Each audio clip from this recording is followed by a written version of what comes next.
Hello, everybody. Vic here, and this is going to be a very weird video. I'm going to be kind of raw. I've done a couple different takes, and I think I've got it now. I think I'm going to be able to talk about it without getting too far off into rambling.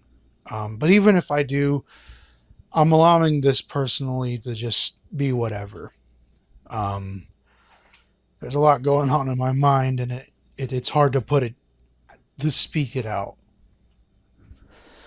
So this Monday, July 13th of 2026, I was unfortunately hit with two very tragic deaths. I woke up that morning to hear that Sam Neill had unfortunately passed away. The man who had actually been cured of his cancer and said he was going to do more movies unfortunately passed away. Now, if you know this man, you most likely know him as Alan Grant from Jurassic Park. It's probably his biggest role. And I loved seeing him in other movies like the Thor films. He was in Ragnarok and Love and Thunder. I think he was in Escape Plan, the first one, as the Doctor. There were many, many other films he was in, and I haven't seen all of them. But the point is, I always had a smile on my face when I saw him. And Jurassic Park and his character, Alan Grant, they had such a huge impact on my life. And I wanted to be a storyteller. It inspired me to be a storyteller and inspired me to be a filmmaker. And even at one point, inspired me to try and be a paleontologist. Became none of those things, unfortunately, although I do still write stories. But I, to say this is heartbreaking, I think it's just an understatement, because this was one of those things where I was so happy that he was cured of cancer. And when I heard of his death just a couple days ago, the problem was I guessed what it was. All the treatments, all the chemotherapy just weakened his immune system, and he got sick with pneumonia and unfortunately passed away. He just couldn't fight it anymore. His body could not handle it. And that sucks. It really, really sucks. But just a few hours later, and I was playing my second playthrough of the remake for RE4. I get a call from my mom. Maybe she was going to tell me about the Sam Neill news, see if I heard of it. Turns out she didn't even know about it. She's bawling, which means something happened. As it turns out, unfortunately, Corey, my cousin, had passed away. And he had been battling cancer for a few years. He was a talented artist. He was a great person to just be around. Me and him were actually collaborating on a comic just a few years ago. And I don't want to give too much away in the off chance that I decide I'm going to make that story we were going to make into a novel or something. It was basically dinosaur zombies.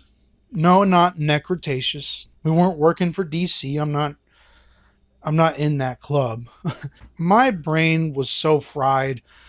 I It was so weird being in his bedroom and taking back the Spider-Man game I let him borrow and the two controllers with the charging station.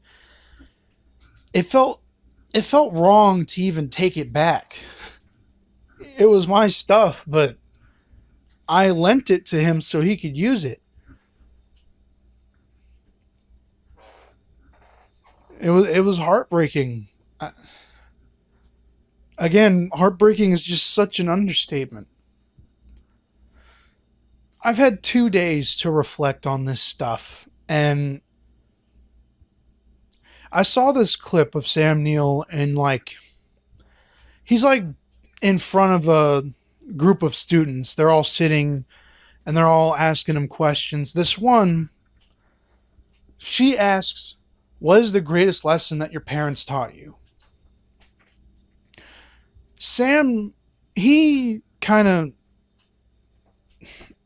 he kind of struggles a bit, but then he thinks back to this moment where I think he said he was like in college or school of some kind, and he said he was super stressed, he was super afraid or scared, worried about so many different problems he was having. And so he went to his mother and he told his mother all these things. The lesson that his mom gave him, this thing that she told him was, well, it was something along the lines of, well, you better pull yourself together then. And I've got exams in a couple of weeks and I don't know how I'm going to go. And she just looked at me and she said, well, you're just going to have to pull yourself together, aren't you? And I think that was the best lesson I learned from her, is sometimes you just have to pull yourself together. It's a tough lesson, but it's a good one.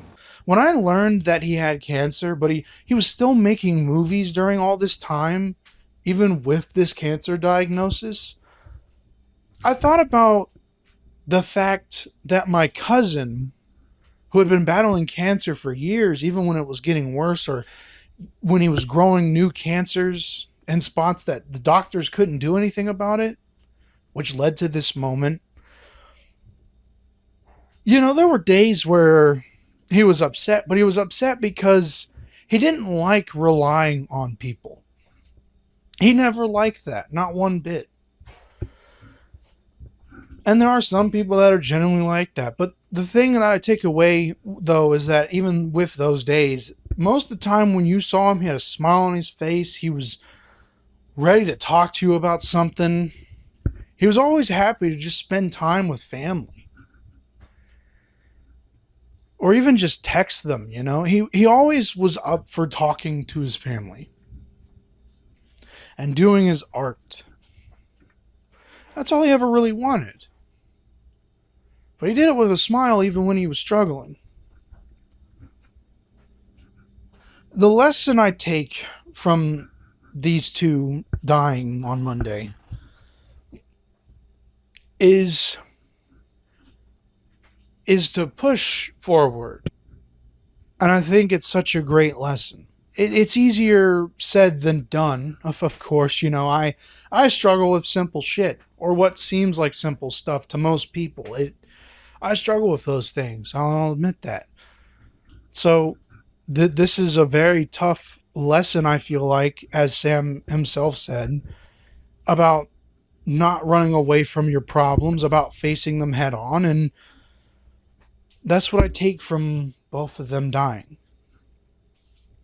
And maybe I got the lesson wrong from that interview, but that's what I took from it. But what happened Monday just gave me that kick, that push to not give up anymore. Because I can't. My wife, my son needs me. I want to write stories. I don't want to work in this god-awful warehouse the rest of my life. That's not what I worked so hard for. That's not what I wanted to be. And I'll be damned if that's how I die, is in a hot warehouse with a manager that tells me I'm replaceable. Because I've been so reluctant and afraid because I don't want to be judged. And yet I want to do something that I'll be judged for regardless. So I've said, fuck it. I'm going to do what I wanted to do from the beginning. I'm going to tell my stories in various different ways. I'm going to write books. I'm going to make toy films with my Godzilla figures or all my action figures in general. I'm going to do sketch comedy or skits or short films on my Pred Wars Films account. I'm going to do what I have set out to do for years. Because that's what their deaths have inspired to me. And I'm tired of being so afraid to do those things for whatever reasons. So you're going to be seeing a lot more of me from now on. I'm going to be talking about all sorts of different stuff. Thank you all for watching this video. If you enjoyed it, click the like button and share it. Comment your thoughts on maybe your favorite Sam Neill movie, maybe the impact somebody that you know passed away, what it gave to you. And subscribe for more videos. Thanks for watching. I'll see you all in the next one. Peace out. I don't know, I guess. Guess we'll just have to evolve too.